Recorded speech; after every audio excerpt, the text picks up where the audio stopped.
There's a pattern in economic history that has destroyed every empire that ignored it. Rome followed all 5 stages. Weimar Germany followed all 5 stages. Venezuela followed all 5 stages. And right now, in 2025, America is at stage 3. Stage 1, currency dilution. Stage 2, crisis response. Stage 3, hyperinflation. Stage 4, currency collapse. Stage 5, barter economy. Welcome to Past Chronicles, where ancient economics, archaeology, and power collide.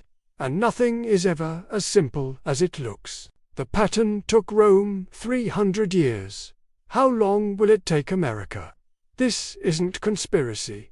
This is metallurgy. Verified by Cambridge University. Documented in the coins themselves. Augustus, 94%. Silver in his denarius. Nero, 87% silver. Caracalla, 50% silver. Gallienus, 5% silver. The numbers don't lie. And here's what should terrify you. Rome's debt-to-GDP ratio peaked at 120%. America's debt-to-GDP ratio right now, 122%. That's not a metaphor. That's mathematics. The 5 stages aren't theory. They're pattern recognition. And if you know the pattern, you know what comes next. So how does an empire with the most advanced economy in the ancient world end up using barter because its money became worthless? How does a currency that dominated for 400 years collapse completely in just 60? But to understand why, we need to follow the money.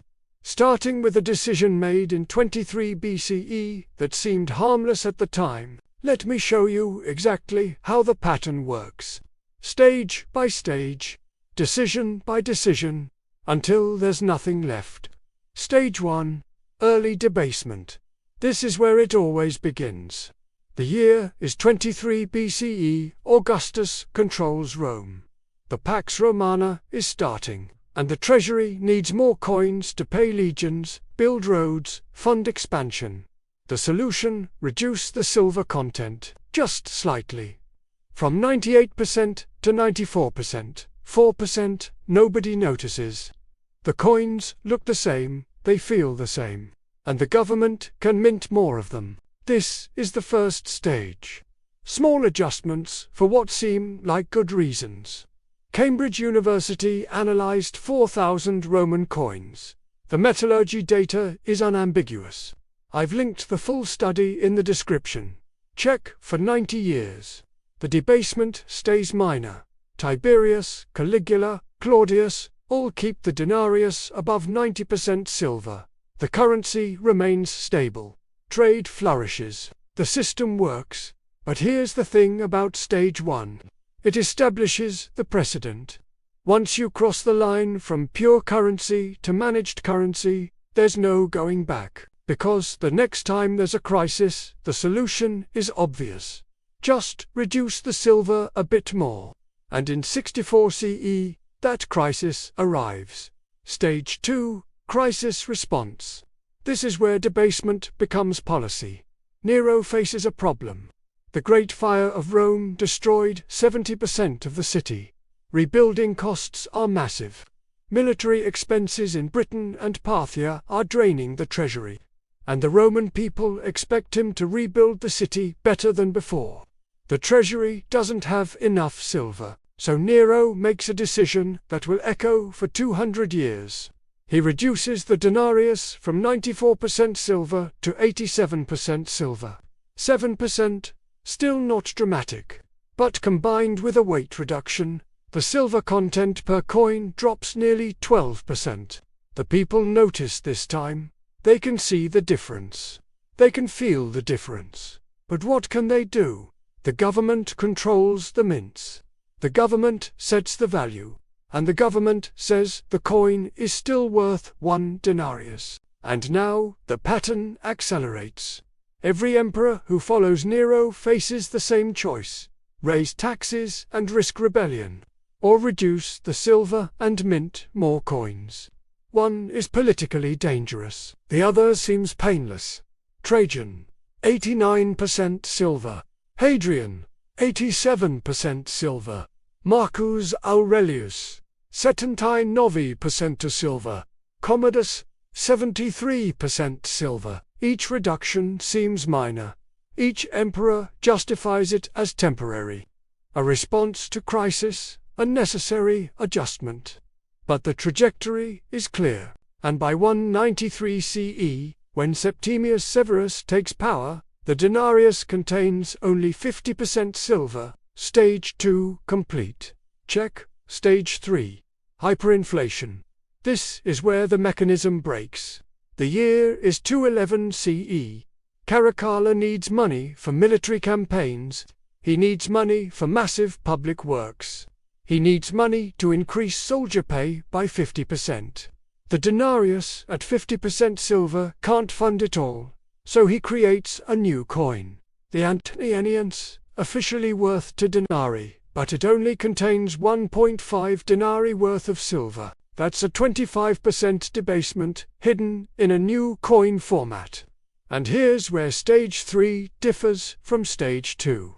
In Stage 2, people noticed but accepted. In Stage 3, they adapt. They start hoarding old coins. They demand more coins for the same goods.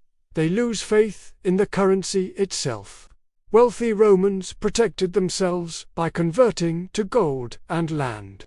They bought farms in Gaul and estates in North Africa. Meanwhile, soldiers and workers watched their wages buy less every year. A legionary's salary that once supported a family could barely feed one person. Today, we see the same division. Assets versus wages, wealth versus income. Same pattern, different century. Check. But here's where it gets worse. Once inflation starts, it becomes self-reinforcing. The government needs more money to pay soldiers whose wages now buy less. So they debase further, which causes more inflation, which requires more debasement. Gallienus 268 CE. The denarius now contains less than 5% silver. 5%, the coin is essentially bronze with a silver wash that wears off in weeks. Prices that were stable for 200 years explode. A modius of wheat that cost half a denarius under Augustus costs 8 denarii under Gallienus. That's 1,600% inflation in purchasing power. The price data is documented in thousands of receipts, contracts, and ledgers preserved across the empire. Source, link in the description. This is not a bug. This is the design. The government solved its spending problem by destroying everyone else's savings. Now here's what makes this dangerous today.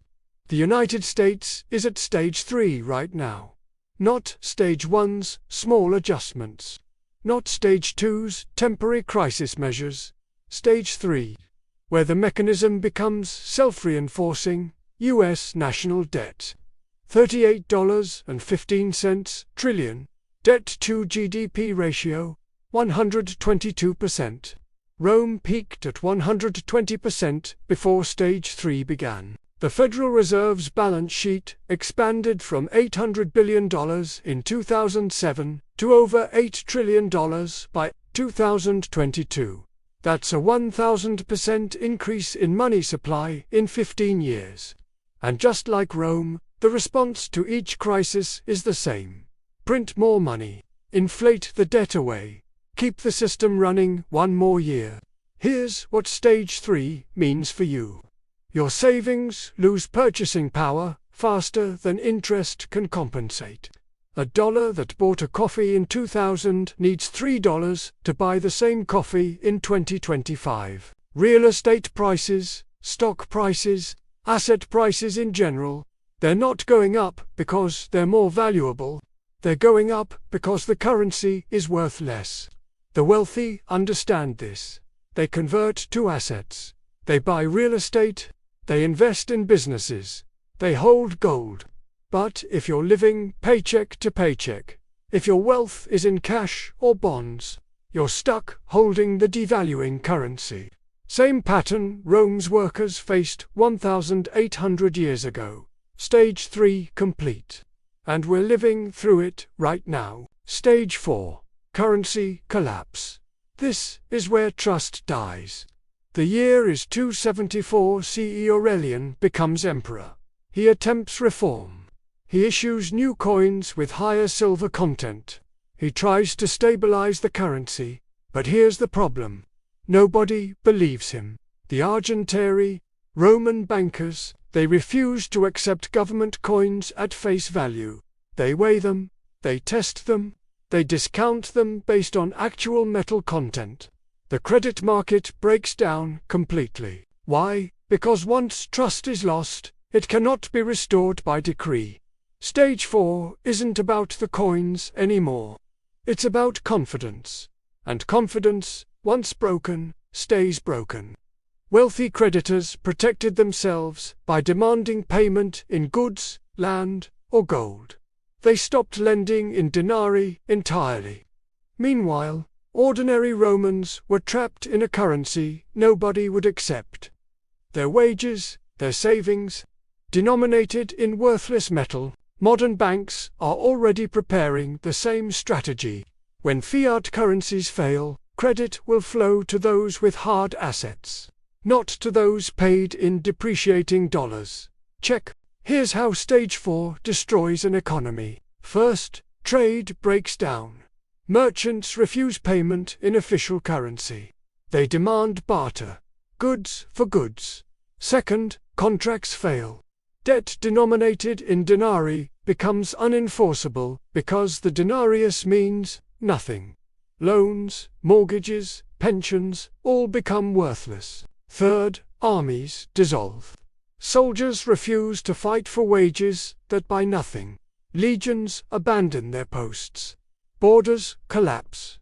Fourth, government loses legitimacy. When people realize the currency is a lie, they realize the government behind it is too. Stage 4 took Rome from economic crisis to existential crisis in less than 20 years. The mechanism is simple. Government spends more than it collects.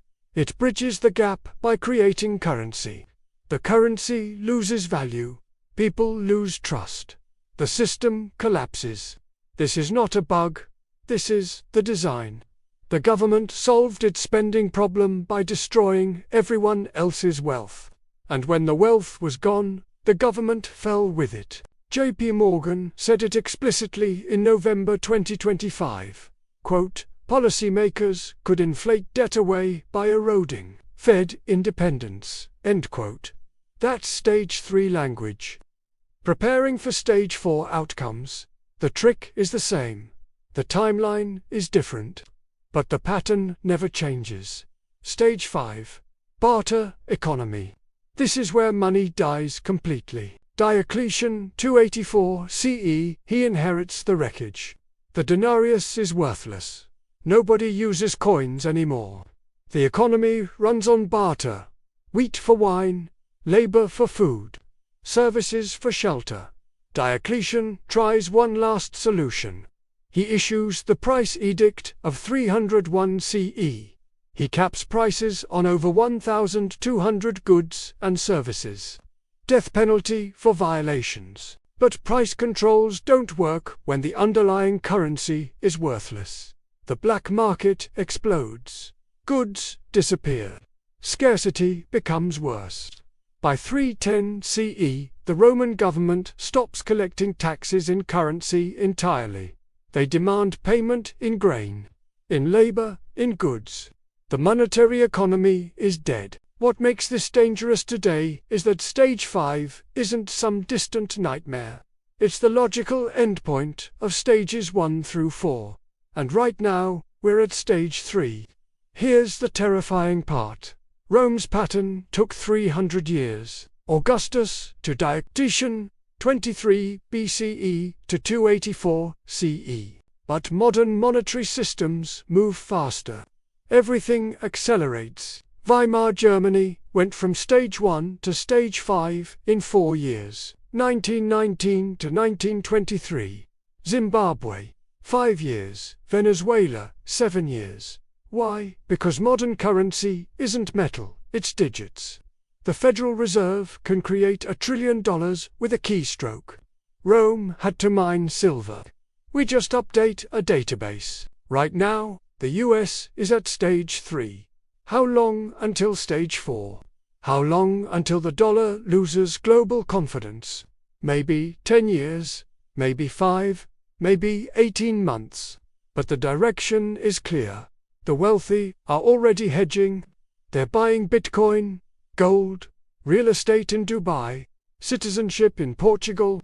They understand the pattern. Meanwhile, if your net worth is in a 401k denominated in dollars, you're holding the devaluing currency. Same trap, different century. You cannot escape it because the system is global. Let me show you where we are right now. US national debt, $38.15 trillion. That's 122% of GDP. Rome collapsed at 120%. Interest payments alone, $892 billion per year. That's more than the defense budget. Federal Reserve balance sheet, $7.7 trillion. That's money created from nothing to buy government bonds. When the government can't sell its debt to the market, the central bank buys it. Same trick Aurelian tried in 274 CE Consumer Price Index. Official inflation, 3.2%. Real inflation, by independent estimates, closer to 8 to 12%. Housing up 47% since 2020. Food up 28%. Energy volatile but up 35% from pre-pandemic. This is official US government data. March 2025. All sources are linked in the description. Right now, stage 3 and stage 4 is coming. So what should you take from this? First, understand that currency collapse is not a one-time historical accident. It's a pattern that repeats when governments spend beyond their means and print money to cover the gap. Rome did it. Weimar did it. Zimbabwe did it. Venezuela did it.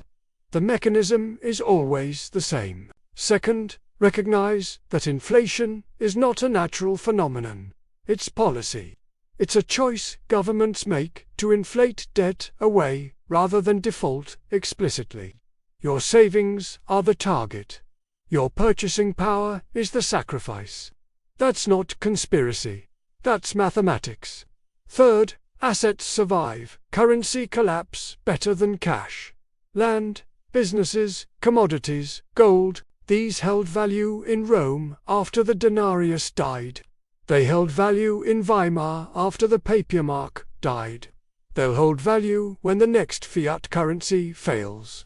That's the only financial freedom history allows.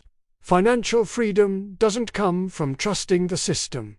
It comes from understanding how the system works and how it fails. The Romans didn't know they were at stage 3 in 220 CE. They didn't see stage 4 coming in 270 CE. They couldn't imagine stage 5 until they were living in it. But you know the pattern now. You can see the stages. You can identify where we are. And you can prepare for what comes next. Right now, we're at stage 3. The mechanism is accelerating. The debt is unsustainable. The inflation is policy. And stage 4 is coming. Maybe not tomorrow, maybe not next year. But the direction is set. The same human behaviors are at play. The same incentives drive the same decisions. And the same decisions produce the same results. That's not doom and gloom. That's pattern recognition. If this showed you a pattern you couldn't see before, subscribe because the next video will show you the exact playbook Rome used to try to stop stage 4. Price controls, capital controls, forced lending. Diocletian's price edict of 301 CE listed maximum prices for 1,200 goods and services. Death penalty for violations. Did it work? What happened when Rome tried to freeze the economy to save the currency? The answers aren't hiding in the future. They're written in the past. Past Chronicles has the answers. I'll show you where to look.